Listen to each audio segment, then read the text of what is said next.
We're restructuring the IT department, effective immediately. Marcus Grayson, the newly appointed coup of Preston Financial, delivered the news without meeting my eyes, his attention seemingly absorbed by rearranging items on his spotless desk. Your position has been eliminated. After 3 years of 80-hour weeks developing the algorithmic trading platform that had transformed Preston from a mid-sized investment firm into a market powerhouse, I was being let go in a 7-minute meeting scheduled at 4:45 p.m. on a Friday. The severance package was modestly generous, 3 months' salary and benefits, with the expected confidentiality clauses and non-compete agreement bundled into the dense legal document sliding across the desk toward me. We'll need your keycard and company devices before you leave the building. His eyes flicked toward the security guard, waiting discreetly by the door, a procedural humiliation reserved for departing IT personnel who might pose systems risks. I signed the papers with steady hands, maintaining a composure that seemed to slightly unnerve Marcus. His nervous energy contrasted with my calm as I handed over my laptop, phone, and building credentials. What Marcus and the executive team didn't realize, couldn't possibly understand given their limited technical knowledge, was that while they now possessed the trading platform that generated $147 million in profits last year, they had just dismissed the only person who fully comprehended how it worked. The system's complexity had evolved beyond its original specifications, incorporating proprietary algorithms and adaptive learning protocols that existed nowhere in the documentation. I hadn't deliberately built this knowledge gap, it had emerged organically as development accelerated to meet increasingly aggressive deadlines. But as I walked through Preston Financial's glass doors for the last time that evening, I knew that this oversight would become apparent within weeks, if not days. I didn't need to sabotage anything or remove code. The system's normal operation would reveal the truth soon enough. I was 3 blocks from the office, heading toward the subway station, when my personal phone rang. A number I didn't recognize. "Is this Daniel Mercer?" asked a woman with a British accent. "My name is Eliza Montgomery, Chief Technology Officer at Wellington Partners in London. I understand you've just become available. I'd like to discuss a rather urgent opportunity." My name is Daniel Mercer, 34 years old, with a Ph.D. in computational finance from MIT and 12 years of experience developing financial technology systems. My expertise lies at the intersection of algorithmic trading, machine learning, and quantitative analysis, a specialized niche that helps investment firms make faster, more accurate trading decisions based on complex data patterns. It's highly technical work that few executives truly understand, though they certainly appreciate the profits generated by effectively deployed systems. I joined Preston Financial 3 years ago, recruited specifically to develop a proprietary trading system that could compete with those used by larger Wall Street firms. Preston was then a respectable but unremarkable investment company managing about $3.2 billion in assets, primarily through traditional analysis and trading methods. Their executive team, led by CEO Richard Preston, had recognized that algorithmic trading was the future, but lacked the in-house expertise to develop a competitive platform. My interview process had been extensive. 7 meetings with various stakeholders, technical assessments, and finally a presentation to the executive team outlining my vision for what would later be called Quantum Edge. Richard Preston, an old-school investment banker with enough technical knowledge to recognize innovation, championed my hiring despite my relatively young age and somewhat unconventional background. "We need someone who thinks differently," he had said, overriding concerns from more traditional board members. "Daniel has the right combination of financial understanding and technical creativity." The first year was intensive but structured, with clear milestones and reasonable expectations. I built a talented team of 5 developers and data scientists, established core architecture, and delivered initial modules that demonstrated promising results. Richard was supportive, allocating additional resources when needed and protecting the project from short-term pressures. We developed a good working relationship, with Richard trusting my technical judgments while providing valuable business context. Everything changed 14 months into the project when Richard suffered a serious stroke. He survived, but was forced to retire from active management. The board appointed Victor Grayson as CEO, a polished Harvard MBA with an impressive network but limited understanding of technology. Victor's son Marcus, previously a mid-level manager at a consulting firm, joined as Chief Operating Officer 3 months later. The culture shift was immediate and dramatic. Where Richard had emphasized building sustainable technological advantages, the Graysons focused on quarterly results and marketable achievements. Development timelines that had been realistic became compressed to meet arbitrary deadlines. My carefully structured team was expanded to 15 people, most of whom lacked the specialized knowledge needed for effective contribution without extensive training. Despite these challenges, we completed the core Quantum Edge system and launched it 9 months after the leadership change.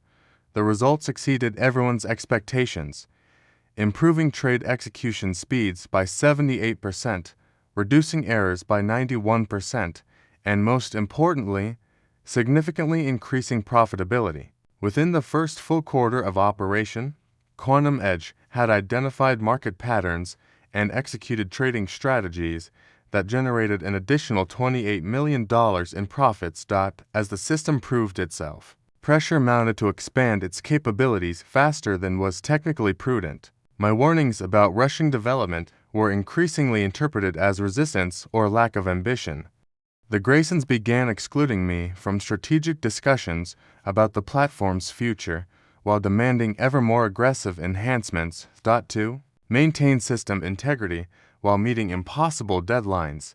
I began implementing sophisticated adaptive algorithms that could evolve independently within carefully defined parameters. These self-modifying components allowed Quantum Edge to improve performance continuously without requiring complete redevelopment for each enhancement.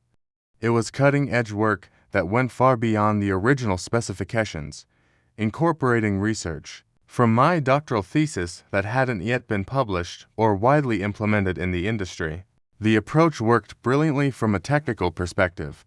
Quantum Edge began outperforming even my optimistic projections, with the adaptive components discovering trading patterns and opportunities that human analysts had missed. Preston Financial's asset management grew to $7.4 billion within 18 months, with profit margins expanding dramatically.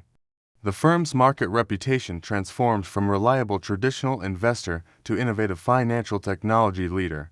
Unfortunately, this success accelerated the organizational dynamics working against me. As Quantum Edge became central to Preston's business model and market identity, the Graysons increasingly positioned themselves as the visionaries behind its creation. In external communications and industry events, my role was minimized or omitted entirely. Internally, newer executives began treating me a technical implementer rather than the systems architect. The situation came to a head 6 weeks before my termination. During a system upgrade, a conflict emerged between new features demanded by Marcus and the core algorithms I had designed. I explained that his requirements would compromise the system's risk management protocols, potentially creating dangerous exposure during market volatility. Marcus interpreted this as insubordination rather than professional judgment. "Just make it happen," he insisted during a tense meeting. "We need these features for the Johnson presentation next month. The system's architecture doesn't support these changes without fundamental restructuring," I explained. Forcing them in would create unpredictable behaviors during certain market conditions. "That sounds like an excuse for not wanting to do the work," Marcus replied dismissively. "Maybe we need someone with a more can-do attitude leading this department." Despite the threat, I refused to implement changes that could potentially destabilize the system. Instead, I developed an alternative approach that would satisfy most of Marcus's requirements without compromising core functionality. The solution was elegant, but required complex modifications to the adaptive components, modifications documented in my private development notes, but not fully captured in the official system documentation to time constraints. The successful implementation of these changes, completed just days before the Johnson presentation, should have demonstrated my value. Instead, it somehow accelerated my departure. Looking back, I suspect the Graysons viewed my solution as further evidence that I had made myself indispensable, a position they found threatening rather than valuable. The firing, when it came, was executed with corporate precision, security, protocols, severance agreements, and non-compete terms, all designed to sever my connection to Quantum Edge as completely as possible. As I signed the papers in Marcus's office, I felt no anger, only a detached certainty that they fundamentally misunderstood what they were doing. Their miscalculation wasn't firing me. Organizations replace talented people all the time. Their mistake was assuming that possession of the system equaled understanding of the system. Quantum Edge wasn't like conventional financial software with static code and predictable behaviors.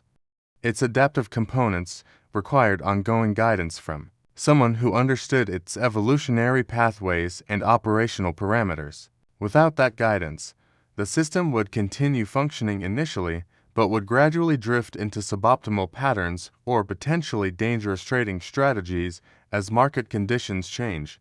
The call from Eliza Montgomery less than 20 minutes after my departure from Preston was surprising in its timing, but not its content.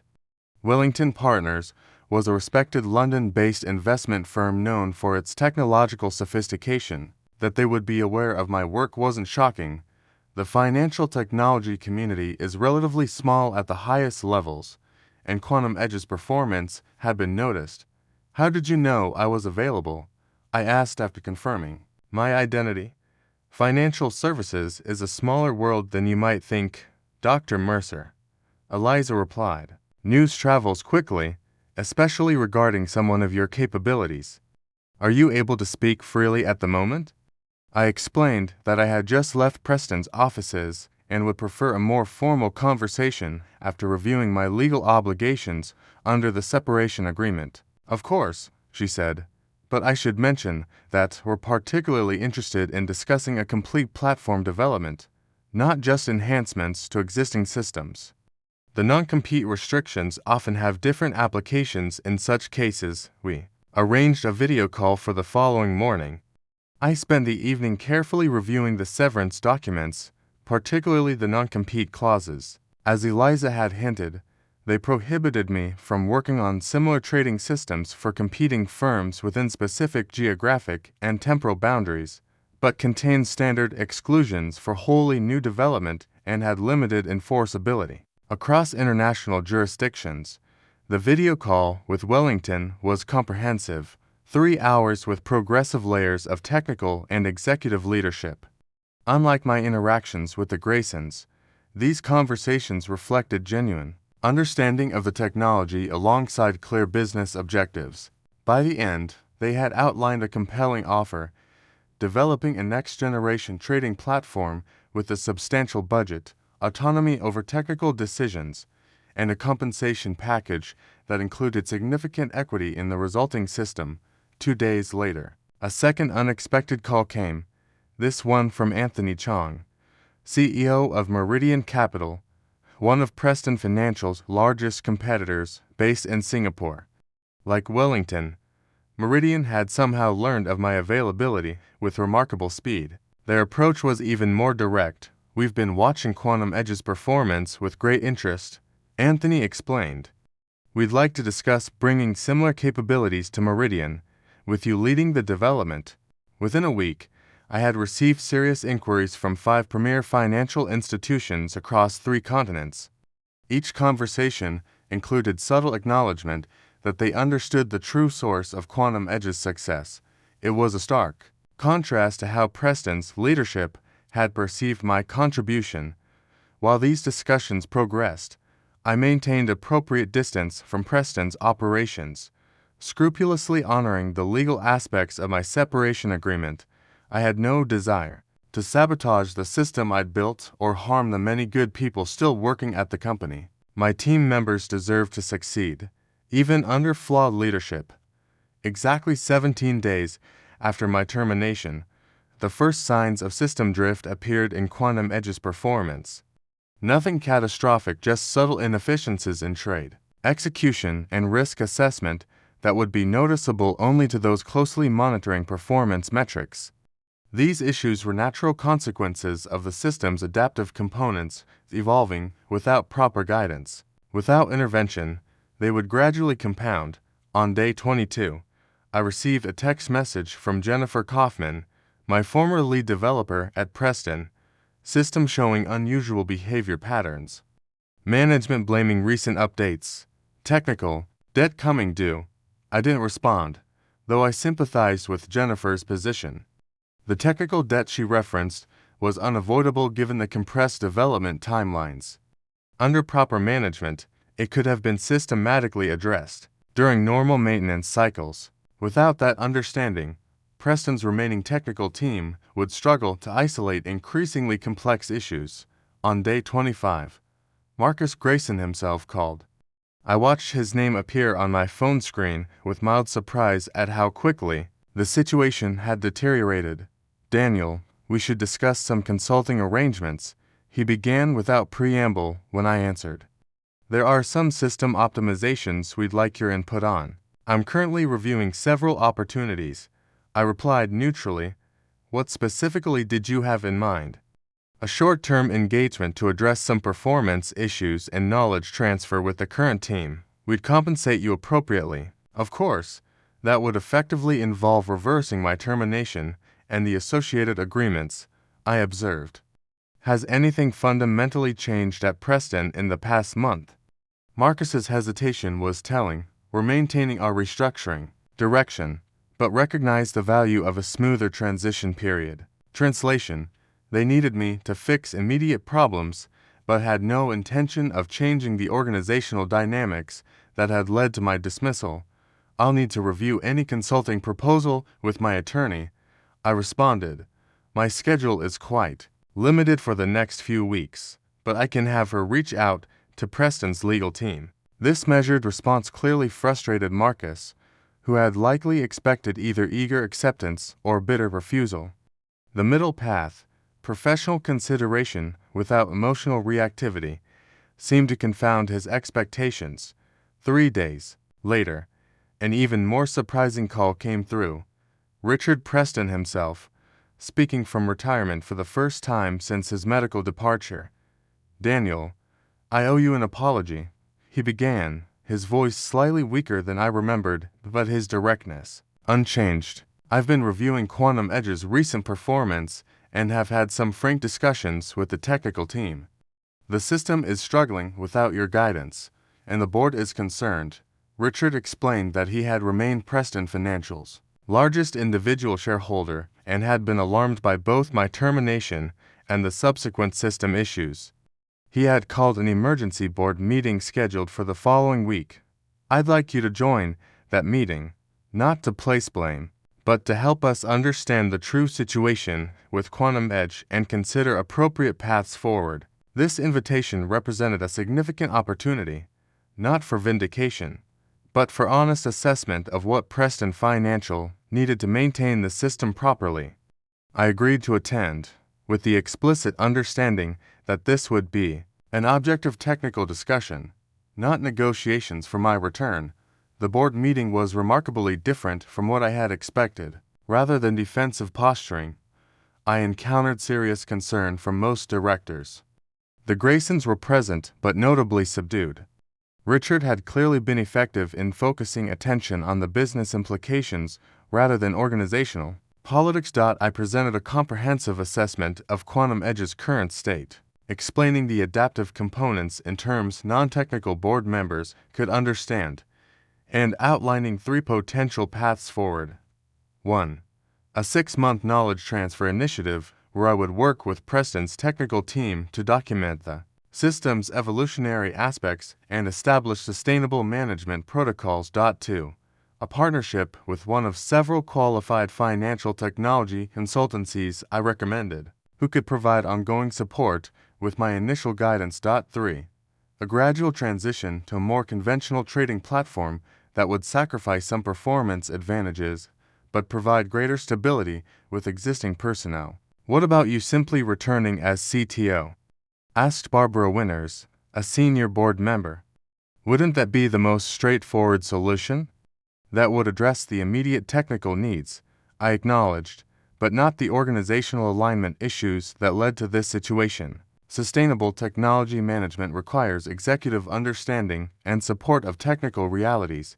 This comment clearly resonated with several board members who had witnessed the tensions between technical requirements and the Grayson's management approach. The meeting concluded with the board establishing a technology oversight committee to evaluate the options I had presented. Richard asked if I would remain available for consultation during this process, which I agreed to on a limited basis while I continued exploring other opportunities. 2 weeks later, Preston Financial announced a significant leadership change. Marcus Grayson departed to pursue other interests, while Victor was reassigned to client relationship management. Jennifer Kaufman was promoted to interim CTO, with support from a respected technology consulting firm had recommended. Meanwhile, my discussions with Wellington Partners had progressed to final contract negotiations. Their offer included developing a next-generation trading platform with none of the compressed timelines or technical compromises that had complicated Quantum Edge. The compensation package valued my contribution appropriately, with significant ownership in the resulting intellectual property. Most importantly, the organizational structure placed technology leadership on equal footing with business management, avoiding the dynamics that had undermined my position at Preston. 3 months after my termination, I relocated to London to begin this new chapter. The Wellington platform development proceeded with the appropriate resources and timelines, incorporating lessons from both Quantum Edge's successes and its challenges. Jennifer occasionally reached out with technical questions as Preston stabilized their system, which I answered within the boundaries of my new obligations. 1 year later, I received an unexpected email from Richard Preston, now fully retired, but still an active board member. Quantum Edge is stable again, though not advancing as rapidly as under your guidance, he wrote. More importantly, the board has established new governance protocols ensuring technical leadership has appropriate authority. Some lessons require difficult experiences to truly learn. The professional validation was satisfying, but more valuable was the perspective I had gained. Being fired after building Quantum Edge had forced me to recognize that technical brilliance alone, insufficient in corporate environments. Sustainable innovation requires alignment between technical realities and organizational values. At Preston, that alignment had disappeared when leadership changed, making my departure inevitable regardless of the system's success. At Wellington, I approached development differently, not just building sophisticated technology, but establishing the organizational understanding needed to maintain it. I involved business leaders earlier in technical decisions, created more comprehensive documentation, and established knowledge redundancy across the team. The resulting platform performed exceptionally well without making any individual indispensable, including me. I was fired after building a multi-million-dollar system. They didn't expect who came calling. Not just Wellington, Meridian, and other premier institutions seeking my expertise, but ultimately reality itself, revealing the consequences of valuing short-term control over sustainable technical leadership. The experience taught me that true technical value isn't just in creating brilliant systems, but in building organizational environments where innovation can thrive and evolve beyond any individual contributor. The most satisfying outcome wasn't watching Preston struggle without Emmy, but seeing them eventually adapt and improve their approach to technology management. And personally, finding a professional environment at Wellington where technical excellence and business strategy work in harmony rather than opposition, proof that the right lessons can emerge from even the most challenging professional setbacks.